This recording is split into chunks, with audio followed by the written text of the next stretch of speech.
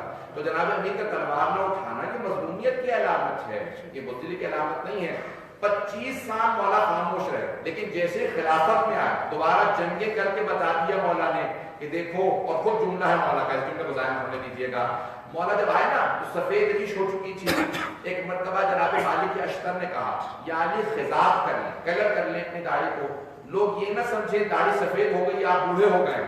کہ مالک شیر بوڑھا بھی ہو جائے تو شیر شیر ہوتا ہے۔ چمن چمن گلی گلی علی علی علی علی، نگر نگر گلی گلی علی علی علی علی، نعرہ حیدری یا علی یا علی یا علی۔ نہج البلاغہ اٹھا کے دیکھیے گا، یہ جملہ کہے بغیر میں آگے نہیں جا سکتا۔ آج تھوڑا سا وقت زیادہ لوں گا، میں معذرت چاہوں گا، انشاءاللہ کل ٹائم کے اندر ختم کر دوں گا، آج مجھے وقت زیادہ لینا ہے۔ ایک مرتبہ نہج البلاغہ اٹھا کے دیکھیے، مولانا نے خط لکھا شام والے کو، وہاں پہ خط لکھا، کہا کہ اگر تو سمجھتا ہے کہ تیری جنگ حق ہے تو ایک تلوار تو لے اور ایک تلوار میرے پاس ہے، وہ تلوار جو میں نے بدر میں اٹھائی تھی، احد میں اٹھائی تھی، وہ تلوار آج بھی میرے پاس ہے۔ نہ ذوالفقار میں کندی آئی ہے، نہ ذوالفقار کند ہوئی ہے، نہ علی کے بازو میں کمزوری آئی۔ وہ تلوار جو میں نے بدر میں اٹھائی تھی، تیرے نانا کو، تیرے ماموں کو، تیرے بھائی کو مارا تھا، وہ تلوار آج بھی میرے پاس ہے۔ تلوار لے سامنے آ جا، فیصلہ ہو جائے گا، علی علی ہے۔ ایک مرتبہ جناب امیر علیہ السلام جب میدان میں اترے تو جنگ کر کے بتایا کہ حیدر حیدر ہی ہے۔ پورے کے پورے 80,000 کے لشکر کو بس ایک آدمی کافی تھا۔ تو مولا 25 سال خاموش بیٹھے رہے، جنگ نہیں کی، اس بات کی علامت ہے کہ راضی نہیں تھے، اور بعد میں جنگ کر کے بتایا جہاد بھولا نہیں ہوں، آج بھی جانتا ہوں۔ جناب امیر علیہ السلام کا خاموش بیٹھنا سب سے بڑی دلیل ہے کہ آپ راضی نہیں تھے۔ 25 سب سے بڑا مجاہد اسد اللہ غالب 25 سال کوئی جنگ نہیں کی، کیونکہ جو لیڈر تھے جنگ کے ان کو نہیں مانتے تھے۔ آئیے اب جناب سیدہ سلام علیہ کا پورا فتح پیش کرنا چاہتا ہوں۔ جناب سیدہ نے سب کو جمع کیا اور چلی دربار کی طرف۔ دربار کہہ رہا ہوں حالانکہ وہی مسجد نبوی ہے، تو میں دربار کو کہہ رہا ہوں ایزان گرامی دو لفظ سیکھ لیجیے۔ چوتھے امام نے ایک مرتبہ دربار یزید میں جانے کے بعد کہا، جب ممبر پہ کوئی آدمی بیٹھ کے امیر المؤمنین کا نام لے کے توہین کر رہا تھا، تو مولا نے کہا میں بھی ممبر پہ جانا چاہتا ہوں۔ تو ایک مرتبہ کہا کہ آئیے اسی ممبر پہ بیٹھتے ہیں۔ کہا حضرت احمد یہ لکڑیوں کا ڈھانچہ، یہ ممبر نہیں ہے۔ اگر اس ممبر سے اہل بیت کے فضائل بیان ہو تو ممبر ہے، اور اگر توہین ہو تو لکڑیوں کا ڈھانچہ ہے، ممبر نہیں ہے۔ یہ مسجد تب مسجد ہے جب اللہ کے رسول کا اہل بیت کا تذکرہ ہو۔ اگر ان کی مخالفت ہو یہ مسجد نہیں ہے، یہ دربار ہے۔ اگر بات ہم اسی لیے کہتے ہیں دربار یزید، جبکہ اس کا نام مسجد بنو امیہ ہے۔ مسجد بنو امیہ کو مسجد نہیں کہتے، کیونکہ وہاں بیویوں کی توہین کی گئی، اہل بیت کی توہین کی گئی ہے، اسی لیے وہی مسجد نبوی ہے۔ اگر رسول خدا ہیں، اہل بیت ہیں تو مسجد ہے، اور اگر وہ نہیں ہے، اہل بیت کی توہین کی جائے تو وہی دربار ہے، مسجد نہیں ہے۔ تو ایک مرتبہ جناب سیدہ نے سب کو جمع کیا، آئیں دروازے سے داخل ہوئی، جیسے ہی گھر سے چلی چاروں طرف بیوی کے مستورات تھی، خواتین۔ میں دوبارہ رفتار کو قابو کرنے کی کوشش کر رہا ہوں، لیکن بعد اوقات میں جب پڑھ رہا ہوں تو میں یہاں نہیں ہوتا، میں نے پہلے بھی عرض کیا تھا، میں یا نجف میں ہوتا ہوں یا مدینے میں ہوتا ہوں، تو میں پیش کر رہا ہوں الفاظ کو۔ جناب سیدہ چلی، چاروں طرف مستورات ہیں، خواتین کے ساتھ چلی، سر پہ بیوی نے بوکا لے رکھا ہے، رسول خدا کے امامے کو کھولا، سر پہ رکھا، ہاتھ میں رسول خدا کا عصا لیا، چلی اور آنے کے بعد دربار میں کھڑی ہوئی، سارا دربار کھڑا ہو گیا۔ خواتین کہتی ہیں چلنے کا بیوی کے انداز بالکل ویسا تھا جیسے رسول خدا چلا، چلنے کا انداز بالکل آرام سے پاؤں اٹھا کے ویسے چلتی تھی جیسے رسول خدا چلتے تھے، چہرے پہ ویسا نور تھا جیسا رسول خدا۔ کیسے معلوم ہوتا تھا؟ کیسے معلوم؟ رسول خدا سے متعلق ملتا ہے جب آپ عبا اوڑھ لیتے تھے تو پورے بدن سے عبا سے نور چھن چھن کے باہر آتا تھا، نور بتاتا تھا یہ محمد ہے۔ کبھی نہ کہنا محمد ہم جیسے، ہمارے جیسے نہیں ہے، ان کا بدن کا نور بتاتا تھا یہ محمد مصطفیٰ۔ جب جناب سیدہ چلی تو سارا دربار کھڑا ہو گیا، صحابہ کا رتبہ تھا، جناب سیدہ کو آتا دیکھا سب کھڑے ہو گئے۔ ایک مرتبہ جناب سیدہ نے خطبہ شروع کیا، پہلے حمد باری تعالیٰ بجانا ہے اور جملے کہ الحمدللہ علی ما الہما ولہ الشکر علی ما انعما، تعریف اس خدا کی جس نے ہم آل محمد کو ساری نعمتیں دی، ہم سے زیادہ کسی کو نعمت نہیں دی۔ پھر فرماتی ہیں اور اسی کی تعریف جس نے ہم پہ وحی نازل کی ہے، ہمارے محمد پہ وحی نازل ہوئی ہے۔ ایک مرتبہ بیوی نے قرآن خطبہ دیا، اب خطبے کے میں اقتباسات جلدی پیش کرنا چاہ رہا ہوں، اگر سننا پسند فرمائیں گے تمام آئندہ سنیں گے۔ اب بیوی نے خطبہ کیا دیا؟ کہا کہ اے عرب کے لوگوں، تم لوگ نجاست اور طہارت میں فرق نہیں جانتے تھے۔ گودال زمین پہ گڑا بن جاتا ہے، جب بارش ہوتی ہے تو آپ نے دیکھا نا گڑا بن جاتا ہے، پانی کھڑا ہو جاتا ہے، اسے کہتے ہیں گودال۔ بیوی نے فرمایا گودالوں میں جو کھڑا پانی ہوتا تھا تم وہ پانی پی لیا کرتے تھے، جسے اونٹ پیتے تھے، بکریاں پیتی تھی، تم وہی پانی پیا کرتے تھے۔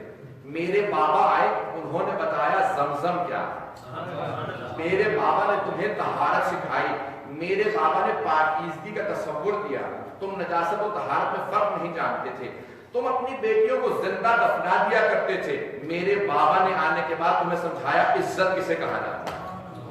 میرے بابا نے جب چاروں طرف عرب کے اندر تاریکی تھی، ظلمت تھی، ڈارکنس تھی، اندھیرا تھا، ہر طرف عرب میں اندھیرا تھا، اس وقت میرے بابا نے اسلام کے نور کو پیش کیا۔ الفاظ سب چل رہے ہیں میرے ساتھ؟ کیا ظلمت تھی، اندھیرا تھا، ہر طرف اندھیرا تھا، میرے بابا آئے اور آنے کے بعد ساری دنیا کو بتایا نور کسے کہتے ہیں، اسلام کسے کہا جاتا ہے۔ پھر ایک مرتبہ کہا کہا کہ اشہد ان لا الہ الا اللہ، میں گواہی دیتی ہوں کوئی معبود نہیں سوائے اللہ کے، اور اس کے فوراً بعد کہا واشہد ان ابی رسول اللہ، اور میرے بابا محمد مصطفیٰ میرے بابا اللہ کے رسول ہیں۔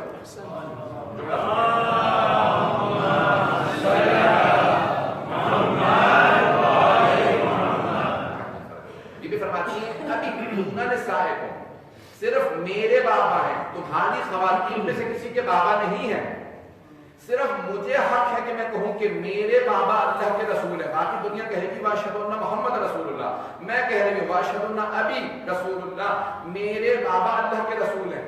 اگر اور بیٹیاں ہوتی رسول خدا کی تو لوگ کھڑے ہو کے کہتے نہیں صرف آپ کے بابا نہیں ہیں اور بھی بیٹیاں ہیں۔ بی بی نے کہا ابھی دون نسائکم، اور دنیا میں کوئی خاتون نہیں کہہ سکتی کہ اس کے بھی بابا ہیں، صرف میرے بابا ہیں محمد مصطفیٰ۔ یہ دلیل ہے کہ صرف ایک بیٹی ہے رسول خدا کی، فرمایا صرف میرے بابا ہیں۔ اور پھر ایک مرتبہ مخاطب ہونے کے بعد کہا ایھا الناس، تمہیں یاد ہے میرے بابا نے، میں کل انشاءاللہ خطبے کو مکمل کروں گا، تمہیں یاد ہے میرے بابا نے تم سب کو وصیت کی ہے یوصیکم اللہ بالذکر مثل حظ الانثیین، بیٹیوں کا بھی حصہ ہے بیٹوں کا بھی حصہ ہے، میراث میں بیٹوں کا بھی حصہ ہے بیٹیوں کا بھی۔ قرآن کے اندر آیات آئی ہیں، یہ آیت قرآن کی ہے، قرآن میں آیات ہیں کہ تمام کے تمام اللہ سبحانہ و تعالیٰ مومنوں کو مسلمانوں کو حکم دیتا ہے اپنے بیٹے بیٹیوں سب کو حق دیں میراث میں۔ ایک مرتبہ بی بی نے مجمع سے مڑ کے جو تخت پہ بیٹھا ہوا تھا اس کی طرف رخ کیا، کہا کہ یبنا ابی قحافہ اترے تو آبا کا بنا ارے تو ابھی لقد جئت شیئا فریا، اے ابو قحافہ کے بیٹے تو کہتا ہے کہ تو اپنے باپ کا وارث ہے لیکن میں اپنے بابا کی وارث نہیں ہوں، کیا تو اسلام میں بدعت رکھنے لگا؟ یہ بدعتیں کسی اور جگہ لے جا، اسلام میں بدعتوں کی جگہ نہیں ہے، بدعت کبھی نہیں آ سکتی اسلام میں، میرے بابا نے بتایا ہے بیٹیوں کا بھی حصہ ہے بیٹوں کا بھی حصہ۔ اب میں بی بی کا مقدمہ پیش کر رہا ہوں، مجھے مجمع کی توجہ چاہیے۔ ایک قانون ہے جو اسلام نے دیا، برٹش لا کا حصہ ہے، برطانیہ نے جہاں جہاں رول کیا یہ قانون دیا، لیکن برٹش لا کے اندر برطانیہ کے قانون میں اسلام سے یہ قانون آیا۔ انگلش میں کہتے ہیں لا آف پوزیشن، مجھے نہیں پتا فرینچ میں کیا کہتے ہیں، لا آف پوزیشن، عربی میں کہتے ہیں قاعدۃ الید، رسول خدا نے یہ قانون دیا ہے قاعدۃ الید، یہ کہتے ہیں ہاتھ، جو شے جس کے قبضے میں ہے جس کے ہاتھ میں ہے اسی کی ہے، جس کی پوزیشن میں ہے کوئی چیز وہ اسی کی ہے۔ سن رہے ہیں اس بات کو؟ جو شے جس کی پوزیشن میں ہے اس کی ہے۔ یہ امامہ میری پوزیشن میں میرے پاس ہے، یہ امامہ میرے پاس ہے۔ اگر کوئی آدمی کہتا ہے یہ امامہ مولانا کا نہیں ہے میرا ہے تو دلیل کسے چاہیے؟ اسے چاہیے، کیونکہ وہ دعویٰ کر رہا ہے۔ جو دعویٰ کرے گا کہ نہیں یہ امامہ اس کا ہے وہ دلیل لے کے آئے، کیوں؟ مجھے دلیل کی ضرورت نہیں کیونکہ میرے پاس ہے، اگر میری پوزیشن میں ہے میرے پاس ہے، میرے پاس ہے تو میرا۔ اب اگر کوئی آدمی کہتا ہے کہ نہیں امامہ ان کا نہیں میرا، وہ دلیل لے کے آئے، وہ پروف لے کے آئے، وہ ثبوت لے کے آئے، وہ ثابت کرے کہ اس کا۔ تو بی بی نے ایک مرتبہ کہا، خلیفہ سے کہا کہ دیکھ فدق میرے قبضے میں ہے، فدق میں میرے نوکر وہاں ملازم کام کر رہے ہیں، مائی سرونٹس ورک دے، وہاں پہ ہمارے ملازم کام کرتے ہیں، میرا ہے ہمارا۔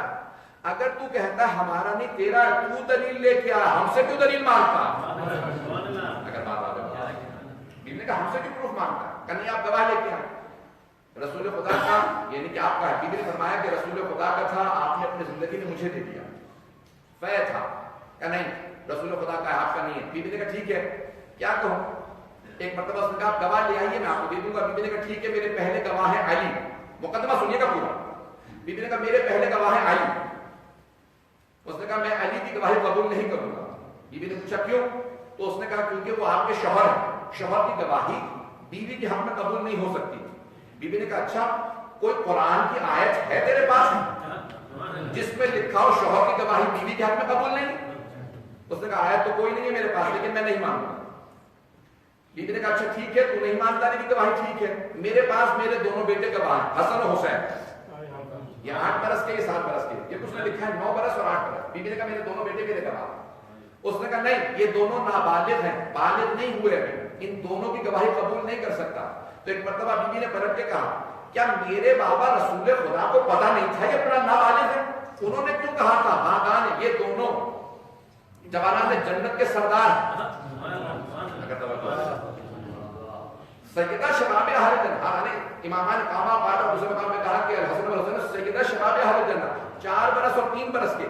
یہ کیوں نہیں کہا کہ جب یہ جوان ہو جائیں گے، بالغ ہو جائیں گے، تب جوانان جنت کے سردار بنیں گے؟ کیوں کہا یہ دونوں ہیں؟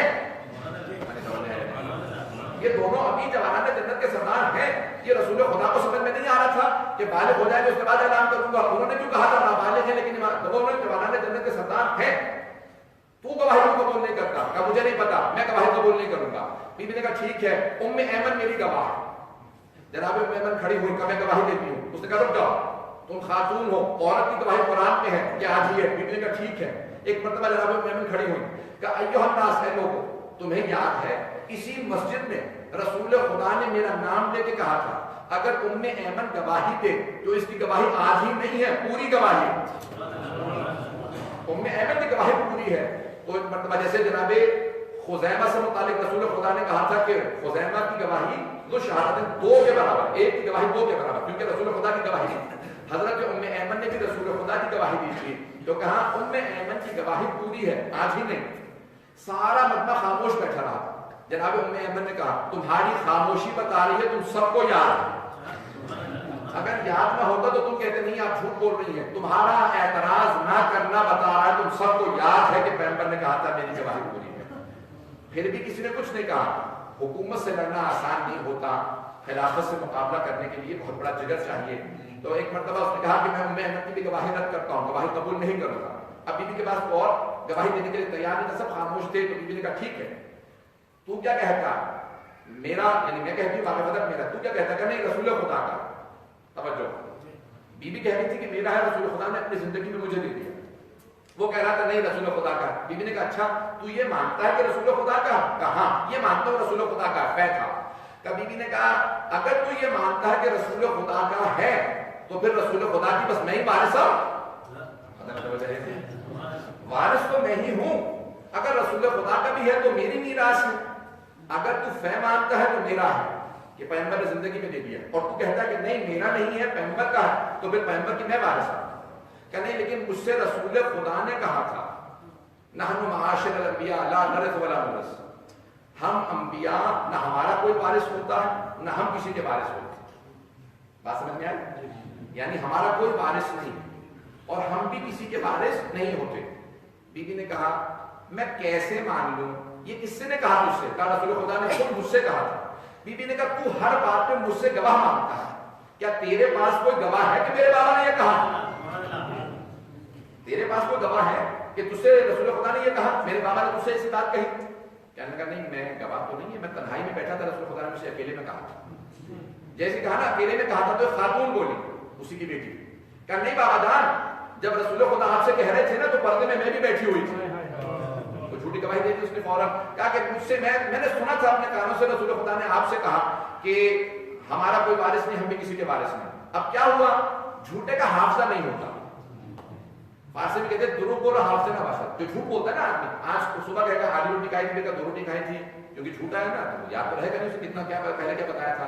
اب کیا کیا کہ آج تو گواہی دے دی کہ نہیں رسول خدا نے کہا تھا کوئی وارث نہیں. کل یاد نہیں رہا.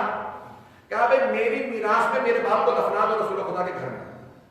رسول خدا اپنے گھر میں دفن ہے. تو اسی نے بیٹی نے کہا میرے بابا کو رسول خدا کے پاس دفنا دو.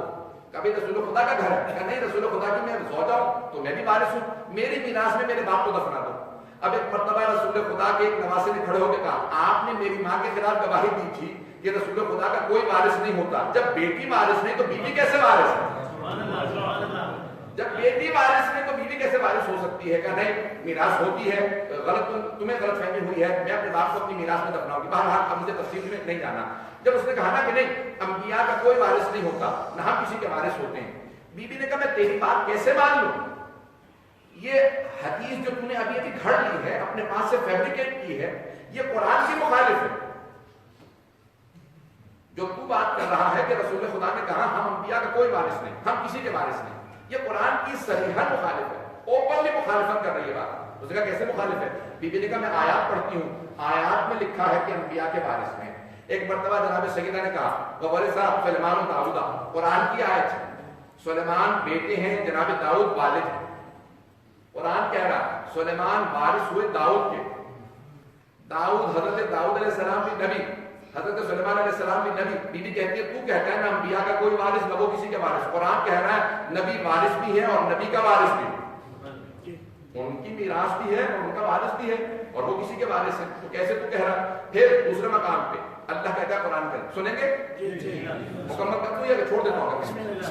آیت رسول لیجیے مکمل کر رہا ہوں. حضرت گرامی جناب سیدنا نے کہا دوسری آیت سن. تو کہتا ہے حدیث ہے میرے بابا پہ قرآن نازل ہوا، میرے بابا سے بہتر قرآن کو کوئی نہیں جانتا، میں کیسے مان لوں میرے بابا ایسی حدیث کہتے ہیں جو قرآن کی مخالف ہو.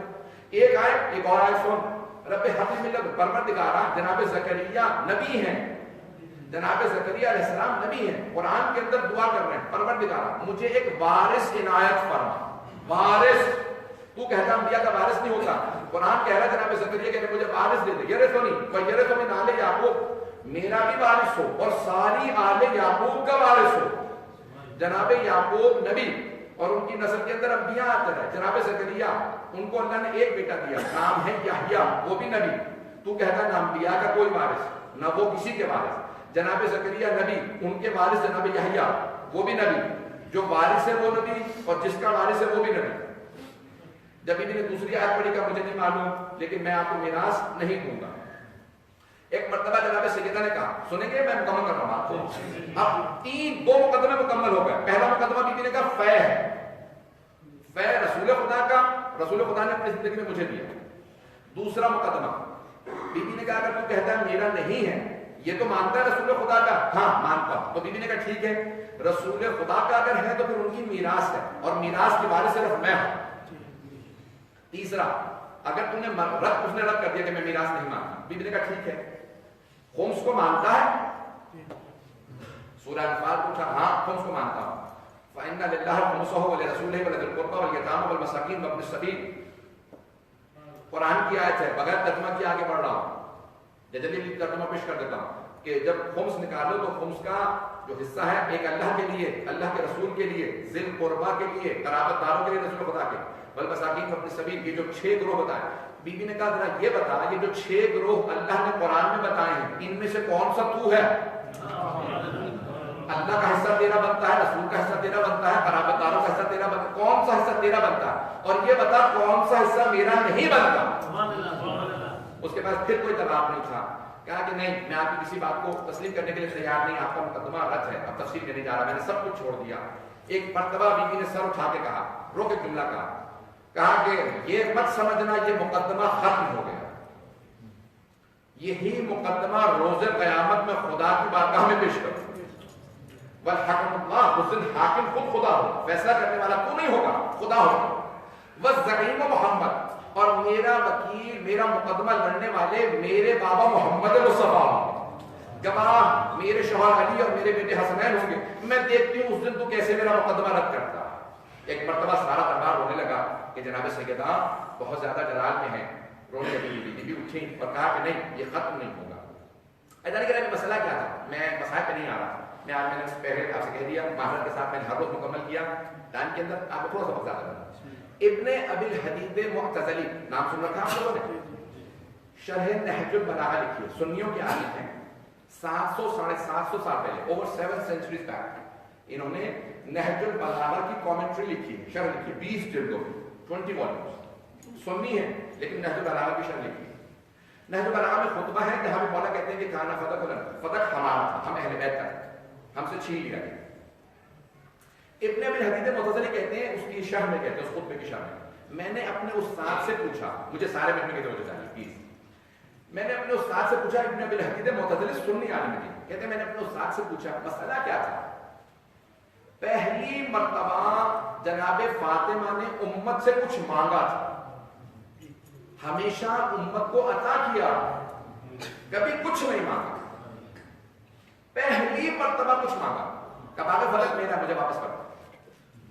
اگر نہیں بھی تھا ماذا، اگر نہیں بھی تھا تو دے دینا چاہیے تھا. پہلی مرتبہ کچھ مانگا تھا امت سے، پتہ نہیں بات بولی ہے. پہلی مرتبہ کچھ مانگا. جناب رسول خدا کی ایک ہی بیٹی ہے اور وہ امت سے ایک مرتبہ صرف ایک بات مانگتی ہے، وہ کہتی ہے فدق میرا دے دو. وہ ابن ابی الحدید معتزلی کہتے ہیں پہلی مرتبہ امت سے کچھ مانگا. اگر وہ یہ سمجھتا تھا کہ نہیں ہے ان کا تب بھی دے دینا چاہیے. کہا نہیں برخوردار بیٹا تم سمجھے نہیں ہو. کس نے کہا؟ ابن ابی الحدید معتزلی کے استاد نے کہا بیٹا تم سمجھے نہیں ہو. اس بات کو خاص طور سے نوجوانوں کے لیے پیش کر رہا ہوں. کیوں بیوی نے مقدمہ پیش کیا؟ کہا بیٹا تم سمجھے نہیں ہو. مسئلہ یہ نہیں تھا، فدق نہیں تھا، اور جناب سیدہ بھی فدق نہیں مانگ رہے تھے. بی بی حق و باطل کی تمیز پیدا کرنے کے لیے گئی تھی. اگر بات توجہ سارے بننے کے لیے کا کیا مسئلہ تھا کہ دیکھو ایک کلاس روم سارے بچے چھوٹے چھوٹے بچے بیٹھے ہوئے تھے. ایک استاد آیا، ایک بچے سے کہا بیٹا کہو الف. عربی پڑھا رہا تھا، چھوٹا بچہ تھا. کہا بیٹا کہو الف. بچے نے نہیں کہا الف نہیں آتا. کہا بہت آسان ہے، الف کہو تو نہیں کہوں گا، نہیں آتا. اس نے کہا بہت ہی نکمے، تھپڑ مارا. آگے چلا گیا. پرانے زمانے میں مارنے کی اجازت تھی استاد. وہ جو ساتھ شاگرد بیٹھا تھا اس نے کہا واقعی تم اتنے نالائق اتنے نکمے ہو، تمہیں الف تک نہیں آتا؟ اس نے کہا نہیں ایسی بات نہیں ہے، الف آتا ہے، الف بے تے سے جیم ہے خے تک آتا ہے، دال سے آگے نہیں آتا. پتہ نہیں توجہ ہے؟ مجھے الف سے لے کے ہے خے تک آتا ہے، دال سے آگے نہیں آتا. اگر میں کہہ دیتا نا الف، پھر وہ کہتا کیا بے، پھر کہتا کیا سے مجھے یہ تک مارتا ہوا لے کے جاتا. میں نے کہا میں الف ہی نہیں کہوں گا تاکہ نہ بے کی نوبت آئے نہ یہ کی نوبت. میں الف ہی نہیں مانوں گا. کا مسئلہ یہ تھا جناب سیدہ فدق نہیں مانگ رہی تھی، وہ سمجھ رہا تھا شروع فدق سے ہو رہا ہے. فدق الف ہے، بات یہ تک جانی ہے کون کون سی غلطیاں مانوں گا، کتنے گناہ مانوں گا. بات خلافت تک آئے گی، سب کچھ ماننا پڑے گا. میں بات لوں یہ حق ہے. اس نے کہا میں مانوں گا ہی نہیں، الف ہی نہیں مانوں گا. معاملہ بہت بڑا تھا. جناب فاطمہ الزہرا راہ ولایت میں، راہ امامت میں سب سے بڑی مجاہدہ، سب سے پہلے جہاد کرنے والی تھی جناب سیدہ، جنہوں نے جا کے جہاد کیا، دنیا کو بتایا حق کس کا ہے، کون غاصب ہے. آج دنیا میں معاملہ ختم ہو جاتا خلافت کا، سب کچھ ختم ہو جاتا اگر جناب سیدہ نے قیام نہ کیا. اگر جناب سیدہ کھڑے ہو کے آواز بلند نہ کرتی کہ حق غصب کر لیا گیا، غاصب کون ہے. میں ایک اور دلیل پیش کر رہا ہوں اور آخری دلیل یہی. علامہ امینی صاحب الحدیث جب جامعۃ الازہر گئے، جامعۃ الازہر مصر میں جمع ہوئے سب علماء، مفتی اعظم نے دعوت دی. علامہ امینی کا نام بہت زیادہ تھا، الحدیث لکھ رہے تھے اس وقت، تو دعوت دی کا تشریف لائیے ہمارے یہاں کھانے پہ، کچھ مفتی آپ کے ساتھ بیٹھنا چاہتے ہیں.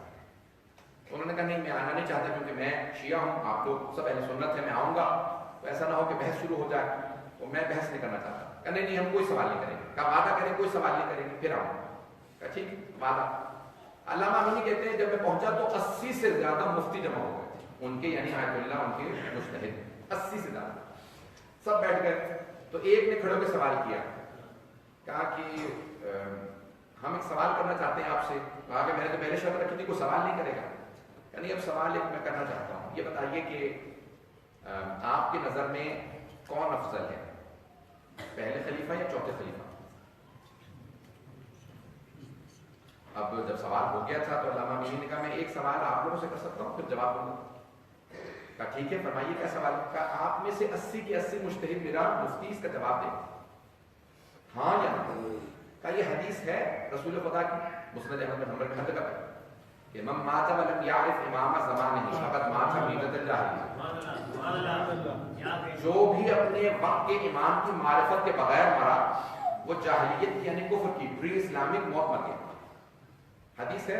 پہلے سے پوچھا کہا ہاں. دوسرے 80 کے 80 مفتیوں نے کہا، 80 سے زیادہ 84 کے جتنے تھے 80 سے زیادہ مفتی سب نے کہا ہاں حدیث صحیح ہے. کہا مانتے ہو؟ کہا ہاں. اچھا ذرا مجھے اتنا بتا دو، اب آپ کے سوال کا جواب دے رہا ہوں کہ پہلے افضل ہے یا چوتھے. جناب فاطمہ اپنے وقت کے امام کو، جناب فاطمہ کیا اپنے وقت کے امام کی معرفت رکھتی تھی یا نہیں رکھتی تھی؟ اب میں نے سوال کیا، پہلے مفتی صاحب فوراً دوڑے کہا میں ذرا بھی آتا ہوں کام ہے مجھے. دوسرے صاحب نے کہا مجھے میں کھانا نہیں کھا سکتا میں بیمار ہوں. تیسرا ایک ایک کر کے سب چلے گئے، کسی نے ساتھ کھانا نہیں کھایا. مفتی اعظم نے کہا کہ آپ نے وہی حرکت کی نا جو شیعہ کرتے ہیں، کہ آپ نے ایک ایسا سوال کیا کہ سب کوئی بھی بغیر کھانا کھائے چلا گیا. کہ میں نے آپ سے پہلے ہی کہا تھا سوال مت کیجیے گا. اب سمجھ میں آیا شیعہ کو کھٹپل کیوں کہتے ہیں، یہ خون چوس لیتے ہیں. سوال اگر کرو گے شیعہ سے شیعہ جواب دے گا. عزیزان گرامی علامہ امینی نے کہا اگر کہتے ہو کہ پہلا افضل ہے تو بتاؤ جناب فاطمہ الزہرا نے اعتراض کیوں کیا. اور اگر مانتے ہو کہ وہ ان کو اپنا امام نہیں مانتی تھی، امیر المومنین کو اپنا امام مانتی تھی، تو جسے فاطمہ اپنا امام مانتی ہے وہ کیسے مفضول ہو سکتا؟ افضل وہی ہے جسے فاطمہ الزہرا اپنا امام مانتی. عزیزان گرامی جب جناب سیدہ گھر آئیں میں نے تمام میں جانتا ہوں میں نے وقت زیادہ نہیں. عزیزان گرامی جب جناب سیدہ گھر آئیں نا تو بہت افسوس تھا اور بی بی بار بار ایک جملہ دہراتی تھی. اسی مسجد میں جب میں جاتی تھی میرے بابا کھڑے تھے. آج میں اتنی دیر کھڑی رہی کسی نے مجھے بیٹھنے کے لیے نہیں کہا, کسی نے مسند بھی نہیں دی, کسی نے یہ بھی نہیں کہا سیدہ بیٹھ جائیے اے فاطمہ الزہرا آپ رسول خدا کی بیٹی. کسی نے بیٹھنے کے لیے نہیں کہا. جناب سیدہ گھر آ گئی. جب گھر آئیں تو بی بی بہت زیادہ صدمے میں تھی, بہت زیادہ گریا کر رہی تھی. بی بی کے آنکھوں میں آنسو تھے. اب چند بیویاں ہیں جو جناب سیدہ کے چاروں طرف جمع ہو گئیں. ایک ایک بیوی آتی جاتی تھی, بیوی سے تعزیت کرتی میرے ساتھ رہیے گا. آج امام زمانہ کو پرسہ دینا ہے. جناب سیدہ کس بات کا پرسہ دینا ہے؟ ایک مرتبہ تصور کیجیے گا, اگر میری طرف دیکھ سکے تو دیکھیے گا, وہ بیوی جس کا ایک ہاتھ پہلو پہ رہا کرتا تھا, ہاتھ پہلو پہ رہا کرتا تھا. میں ایک سوال کروں آپ سے, اگر ہڈی ٹوٹ جاتی ہے تو جتنی مرتبہ ہڈی کو ہلاتی ہے درد ہوتا, لیکن اگر پسلی ٹوٹ جاتی ہے تو جتنی دفعہ سانس لیتے ہیں اتنی دفعہ درد محسوس ہوتا. جناب سیدہ کی دو پسلیاں ٹوٹ گئی تھی. جب بھی بیوی سانس لیتی تھی نا تو کہتی تھی بابا آپ کی امت نے مجھے بڑا ستایا. حضرت اللہ بیوی کو بہت اس بات کا دکھ تھا کہ امت نے مجھے بہت ستایا. بلایا, رات کا وقت ہے, اپنے بچوں کو جمع کیا. ایک مرتبہ کہا اپنے بابا کو بلاؤ, میں وصیت کرنا چاہتی ہوں. جناب امیر المؤمنین آئے. جب آئے تو جناب سیدہ نے کہا یا ابا الحسن, اے ابا الحسن, اللہ نے دنیا اور آخرت میں مجھے آپ کے لیے چنا ہے, لیکن میری کچھ وصیتیں ہیں. یا ابا الحسن غسلنی باللیل, مجھے رات میں غسل دیجیے گا. وکفنی باللیل, مجھے رات میں کفن دیجیے گا. وحنتنی باللیل, مجھے رات میں حنوط دیجیے گا. وصلی علی باللیل, مجھے رات میں میرا جنازہ پڑھائیے گا. وَدَفِّنِّي بِاللَّيْلِ, مجھے رات میں دفنا دیجیے گا. کسی مدینے والے کو میرے جنازے میں نہ آنے دیجیے گا. مدینے والوں نے مجھے بڑا ستایا ہے. میں سوال کروں آپ سے, ہر آدمی چاہتا ہے میرے جنازے میں زیادہ سے زیادہ لوگ آئیں, میری مجلس میں زیادہ سے زیادہ لوگ آئیں. کتنی مظلومہ ہے جناب فاطمہ الزہرا, خود کہتی ہے مدینے والوں کو منع کرنے کوئی میرے جنازے میں نہ آئے, میرے جنازے میں کوئی نہ آئے, مجھے رات میں دفنا دیجیے گا. بس بھائی ایک میں جملہ کہنا چاہتا ہوں, سب جملہ ہے, مجھے معاف کر دیجیے گا. سادات رہے سادات, مجھے معاف کیجیے گا اگر برداشت نہ ہو تو. رات کا وقت ہے, مولا غسل دے رہے ہیں. عابدہ اصفہانی نے اپنی کتاب میں لکھا ہے بی بی نے کیوں کہا تھا مجھے رات میں غسل دیجیے گا, کہ دو وجہ تھی. ایک تو بی بی نے خود بتا دی مدینے والے میرے جنازے میں نہ آئے. دوسری وجہ جانتے ہیں کیا تھی؟ بی بی نہیں چاہتی تھی مولا بی بی کے زخموں کو دیکھے. بی بی جانتی تھی نا غیرت مند ہے, برداشت نہیں کریں گے, تو کہا کہ اے ابا الحسن رات میں غسل دیجیے گا اور تاریکی میں غسل دیجیے گا, مجھے دیکھیے گا نہیں. بس یہ رات میں غسل دے رہے میرے مولا. غسل دیتے دیتے ایک مرتبہ جب الٹی طرف پانی ڈالنے لگے تو دیکھا ہاتھ رکھا ہوا ہے بیوی نے. ہاتھ بیوی کا پہلو پہ تھا, ہاتھ پسلیوں پہ رکھا تھا. مولا نے جملہ کہا کہ زہرا آپ جانتی ہیں پورے بدن پہ پانی ڈالنا واجب ہے, ذرا ہاتھ کو ہٹا لیجیے. جیسے کہا نا ہاتھ ہٹا لیجیے, ہاتھ ہٹا, جناب امیر نے نہ جانے کیا دیکھا, پانی زمین پہ گرا دیا, پیشانی دیوار پہ رکھی, بلند آواز سے رونے لگے. جب اونچی آواز سے رو رہے تھے کہتے تھے واہ مصیبت, واہ مصیبت. ایک مرتبہ جناب فضہ آگے گئی, کہا کہ یار کبھی شیر بھی اس طرح سے رویا کرتے ہیں, مولا میں نے کبھی زندگی میں آپ کو اس بلند آواز سے روتے نہیں دیکھا. یا علی کیا بات ہے ویسے بلند آواز سے رو رہے ہیں. ایک مرتبہ امیر المومنین نے کہا فضہ فاطمہ نے مجھ سے چھپایا, فاطمہ کی پسلیاں ٹوٹ گئی تھی, فاطمہ کا پہلو شکستہ تھا, فاطمہ مجھے کبھی نہیں بتاتی تھی درد کیوں ہے. اجرکم اللہ. ایک جملہ ہوگا, میرے سامنے نجف اشرف میں ایک مرجع تقلید سے ایک مومن نے سوال کیا کہ آقا علماء منبروں سے پڑھتے ہیں ہمارے یہاں کہ جناب سیدہ الٹی طرف کی کروٹ نہیں لے پاتی تھی, کیا یہ سچ ہے؟ وہ مرجع تقلید کہنے لگے نہیں یہ بات سچ نہیں, بلکہ بی بی دونوں طرف کی کروٹ نہیں لے پاتی تھی. جب دروازہ گر گیا تھا بی بی کروٹ نہیں لے پاتی تھی. اجروں میں تمام کر دیتا لیکن نہیں, آج مجھے چند جملے مسائل پہ پیش کرنا ہے.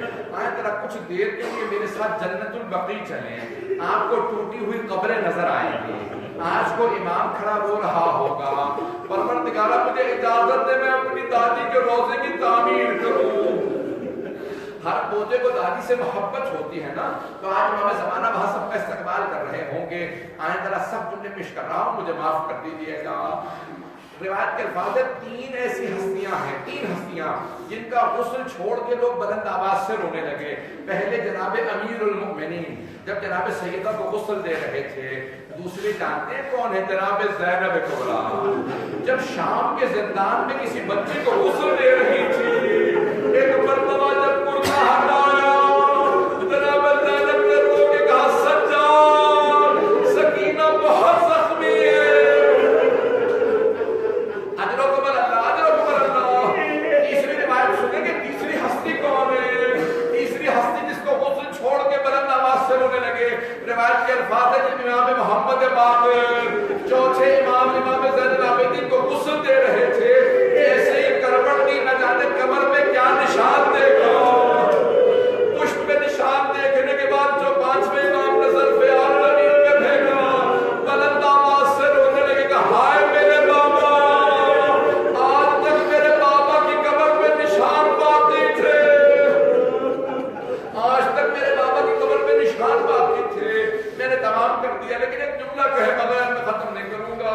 جب چوتھے امام زین العابدین علیہ السلام زندان شام میں ایک بچی کو قبر میں اتارنے لگے, میرا دل کہتا ہے کہ مولا سجاد نے یہی کہا ہوگا, او 72 کے عزادار بابا اپنی بیٹی کا لاشا قبر میں لے لو.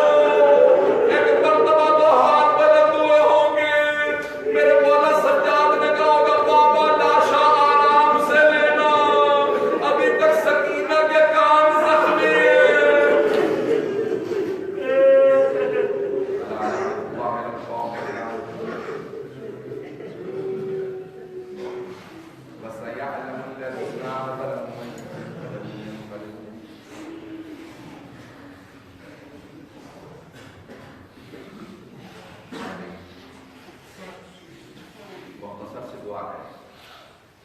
میں نے تو 5-10 منٹ مسائل پڑھے,